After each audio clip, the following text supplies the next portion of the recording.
வணக்கம் குழந்தைகளே.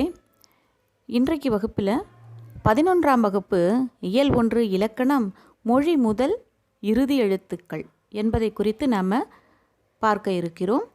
சொற்கள் எழுத்தொலிகளால் ஆனவை. அவை நாம் ஒலிப்பதற்கு இனிமையாகவும் எளிமையாகவும் இருக்க வேண்டும்.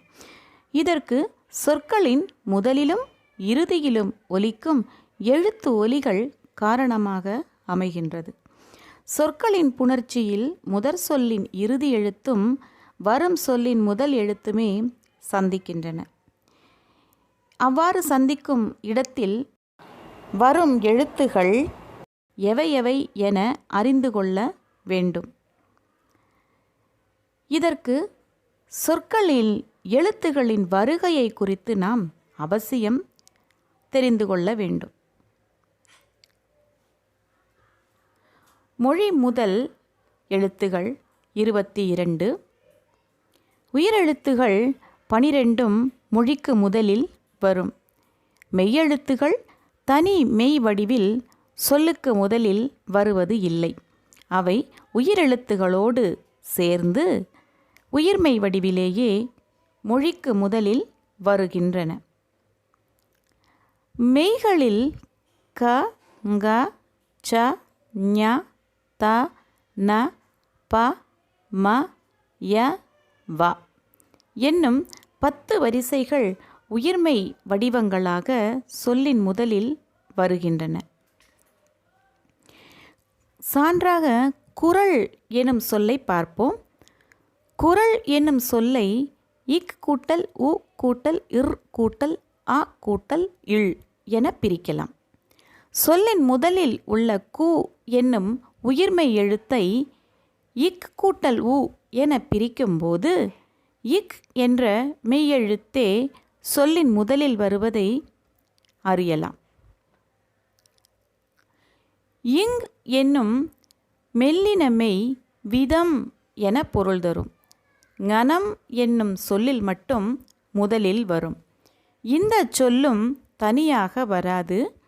அ, இ, உ என்ற சுட்டெழுத்துகளுடனும் ஏ, யா என்னும் வினா எழுத்துகளுடனும் இணைந்து அங்கனம், இங்கனம், உங்கனம், யாங்கனம், எங்கனம் என்று வரும்.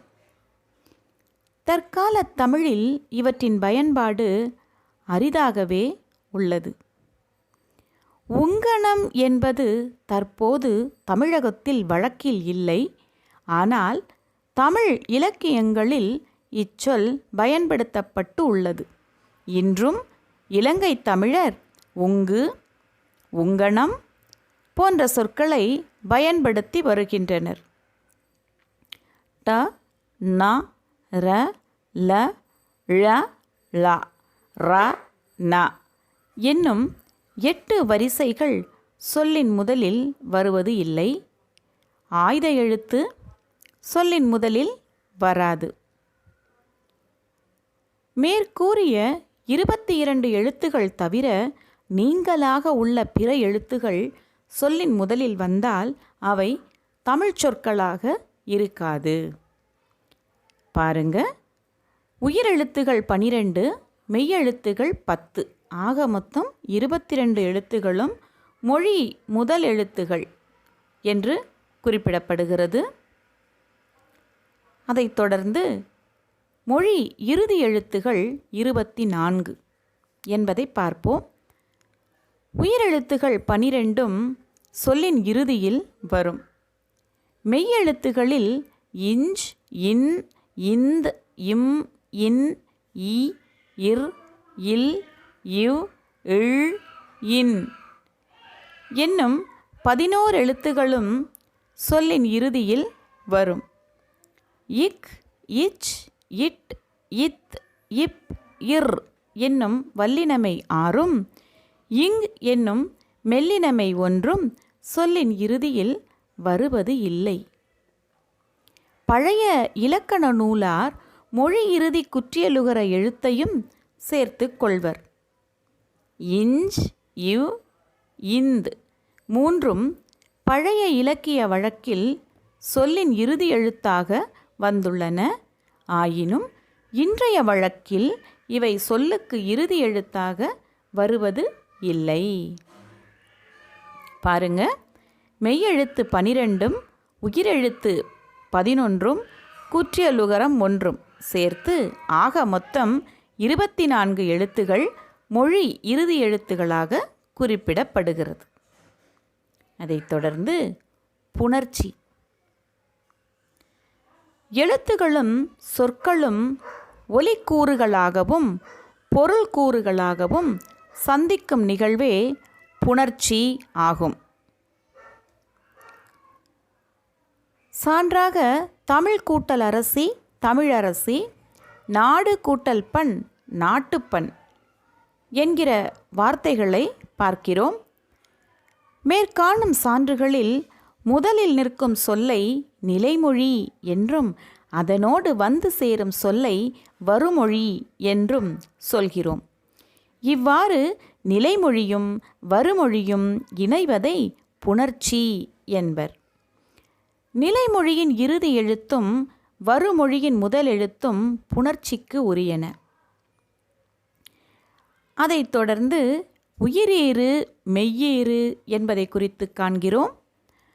நிலைமொழியின் இறுதி எழுத்து உயிர்மெய்யாக இருந்தாலும் அதன் இறுதியில் நிற்கும் வடிவம் உயிர் என்பதால் அது உயிரீறு எனப்படுகிறது. சான்று மணி கூட்டல் மாலை மணிமாலை. இதில் நிலைமொழியாக இருக்கும் மணி என்கிற வார்த்தையின் இறுதி எழுத்தை நாம் பிரிக்கும் பொழுது இன் கூட்டல் ஈ. இதில் ஈ என்பது உயிரெழுத்தாக இருக்கிறது. எனவே இது உயிரீறு என்று பார்க்கப்படுகிறது. நிலைமொழியின் இறுதி எழுத்து மெய்யாக இருந்தால் மெய்யீறு எனப்படும். சான்று பொன் கூட்டல் வண்டு பொன்வண்டு. இதில் நிலைமொழியின் இறுதி எழுத்து மெய்யெழுத்தாக இருக்கிறது. எனவே இது மெய்யீறு என்று அறியப்படுகிறது. அதைத் தொடர்ந்து உயிர் முதல் மெய் முதல். வருமொழியின் முதல் எழுத்து உயிரெழுத்தாக இருந்தால் அது உயிர் முதல் எனப்படும். சான்றாக வாழை கூட்டல் இலை வாழை இலை என்ற வார்த்தையை பார்க்கிறோம். வருமொழியின் முதல் எழுத்து இலை என்பதில் இ என்பது உயிரெழுத்தாக இருக்கிறது. எனவே வாழை இலை என்பது உயிர் முதல் என்பதன் சான்றாக பகிரப்பட்டிருக்கிறது. வருமொழியின் முதல் எழுத்து உயிர்மெய்யாக இருந்தாலும் அதன் முதலில் நிற்கும் வடிவம் மெய் என்பதால் மெய் முதல் எனப்படுகிறது. சான்று தமிழ் கூட்டல் நிலம் தமிழ் நிலம். இந்த வார்த்தையில் வருமொழியின் முதல் எழுத்து நீ என்றிருக்கிறது. அதை நாம் பிரிக்கும் பொழுது இந்து கூட்டல் ஈ என்பதாக பார்க்கப்படும். இதில் முதலில் நிற்கக்கூடிய வடிவம் மெய்யெழுத்து இந்து என்பதால் இது மெய் முதல் என்பதற்கு சான்றாக பகிரப்பட்டிருக்கிறது. அதைத் தொடர்ந்து எழுத்துகளின் அடிப்படையில் புணர்ச்சி என்பதை பார்க்கிறோம். சொற்புணர்ச்சியில் நிலைமொழி இறுதி எழுத்தாகவும் வருமொழி முதலெழுத்தாகவும் எழுத்துகள் சந்திக்கும் முறையை 4 விதமாக பிரிக்கலாம்.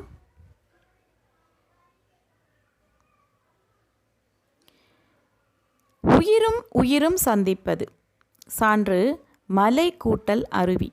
இதில் நிலைமொழியின் ஈற்றெழுத்தில் ஐயும் வருமொழியின் முதலெழுத்தில் ஆவும்.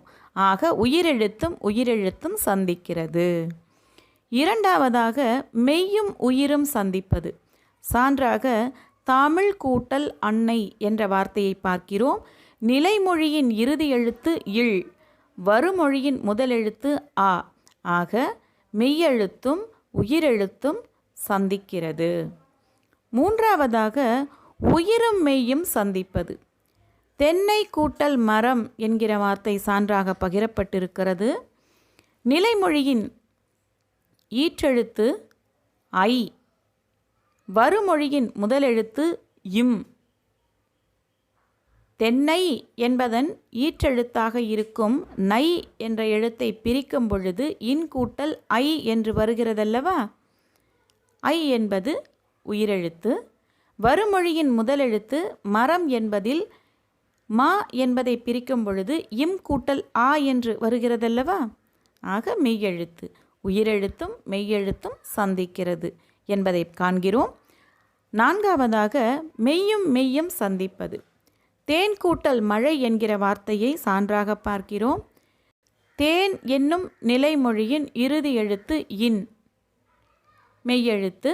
வருமொழியின் முதலெழுத்து மா. இம் கூட்டல் ஆ. ஆக இம் என்கிற மெய்யெழுத்தும் இன் என்கிற மெய்யெழுத்தும் சந்திக்கிறது என்று காண்கிறோம். இவ்வாறாக எழுத்துகளின் அடிப்படையில் புணர்ச்சி 4 வகையாக பார்க்கப்படுகிறது. அதைத் தொடர்ந்து சொற்களின் அடிப்படையில் புணர்ச்சி. இலக்கண வகையால் சொற்கள் 4 வகைப்படும். இவற்றுள் இடைச்சொல்லும் உரிச்சொல்லும் பெயரையும் வினையையும் சார்ந்தே வருகின்றன. இவ்விரு சொற்களும் நிலைமொழியாகவும் வருமொழியாகவும் வந்தாலும் அவற்றின் புணர்ச்சி எழுத்துக்களின் புணர்ச்சியே ஆகும். சொற்களின் அடிப்படையிலும் புணர்ச்சி 4 வகையாக பார்க்கப்படுகிறது. பெயரும் சந்திப்பது. அதாவது கனி கூட்டல் சாறு என்கிற வார்த்தையை சான்றாக காண்கிறோம். கனி என்பது ஒரு பெயர், சாறு என்பது ஒரு பெயர். இரண்டும் இணைந்து நமக்கு கனிச்சாறு என்கிற ஒரு வார்த்தை கிடைக்கிறது. இரண்டாவதாக பெயரும் வினையும் இணைவது. தமிழ் கூட்டல் படி என்கிற வார்த்தை சான்றாக பார்க்கப்படுகிறது. தமிழ் என்பது ஒரு பெயர், படி என்பது ஒரு வினை. ஆக பெயரும் வினையும் இணைந்து தமிழ் படி என்கிற வார்த்தை நமக்கு கிடைக்கிறது. மூன்றாவதாக வினையும் இணைவது. நடந்து கூட்டல் செல் என்கிற வார்த்தை சான்றாக பார்க்கப்படுகிறது. நடந்து என்று சொல்வது ஒரு வினை, செல் என்பது வினை. இப்படி வினையும் இணைந்து நடந்து செல் என்கிற வார்த்தை நமக்கு கிடைக்கிறது. நான்காவதாக வினையும் பெயரும் இணைவது. படித்த கூட்டல் நூல் என்கிற வார்த்தை சான்றாக பகிரப்படுகிறது. படித்த என்பது வினை, நூல் என்பது பெயர். ஆக வினையும் பெயரும் இணைந்து படித்த நூல் என்கிற வார்த்தை நமக்கு கிடைக்கிறது என்பதை பார்க்கிறோம். அதைத் தொடர்ந்து குற்றியலுகர ஈறு. சார்பெழுத்துகளுள் ஆயுதம் சொல்லின் முதலிலோ இறுதியிலோ வராது. குற்றிய லுகரமும் குற்றிய லிகரமும் இக்காலத்தில் சொல்லின் முதலில் வராது. ஆயினும் குற்றிய லுகரத்தின் 6 வகைகளும் சொல்லின் இறுதியில் வருகின்றன. குற்றியலுகர ஈற்றுடன் வரும் நிலைமொழி குற்றியலுகர ஈறு அல்லது குற்றியலுகர நிலைமொழி எனப்படும். இதன் சான்றுகளாக சில வார்த்தைகளை நாம் இங்கே பார்க்க இருக்கிறோம். வீடு கூட்டல் இல்லை வீடில்லை என்கிற வார்த்தை நெடில் தொடர் குற்றியலுகரத்தின் சான்றாக பகிரப்பட்டிருக்கிறது. முரடு கூட்டல் காளை முரட்டுக்காளை என்கிற வார்த்தை உயிர்த்தொடர் குற்றியலுகரத்தின் சான்றாக பகிரப்படுகிறது.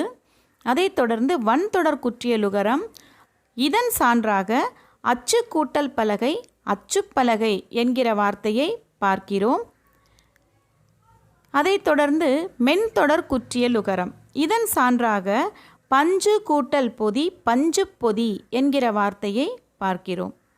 மார்பு கூட்டல் கூடு மார்பு கூடு என்பது இடைத்தொடர் குற்றியலுகரத்தின் சான்றாக பகிரப்பட்டிருக்கிறது. இறுதியாக எஃகு கூட்டல் கம்பி எஃகு கம்பி ஆய்தத்தொடர் குற்றியலுகரத்தின் சான்றாக இந்த வார்த்தை பகிரப்பட்டிருக்கிறது. மாணவ செல்வங்களே, இன்றைய வகுப்பில் மொழி முதல் இறுதி எழுத்துகள் என்பதை குறித்து நன்கு கற்றறிந்தோம் அல்லவா? இது போன்ற இலக்கணங்களை நீங்கள் தொடர்ந்து கற்க வேண்டுமானால் எங்கள் சேனலை சப்ஸ்கிரைப் பண்ணுங்கள், பக்கத்தில் இருக்கும் பெல் சிம்பலை ப்ரெஸ் பண்ணுங்கள், லைக் பண்ணுங்கள், கமெண்ட் பண்ணுங்கள், மறக்காமல் உங்கள் ஃப்ரெண்ட்ஸுக்கு இந்த வீடியோவை ஷேர் பண்ணுங்கள். மீண்டும் இயல் 2 இலக்கணத்தோடு அடுத்த நிகழ்ச்சியில் சந்திப்போம். அதுவரை நன்றி.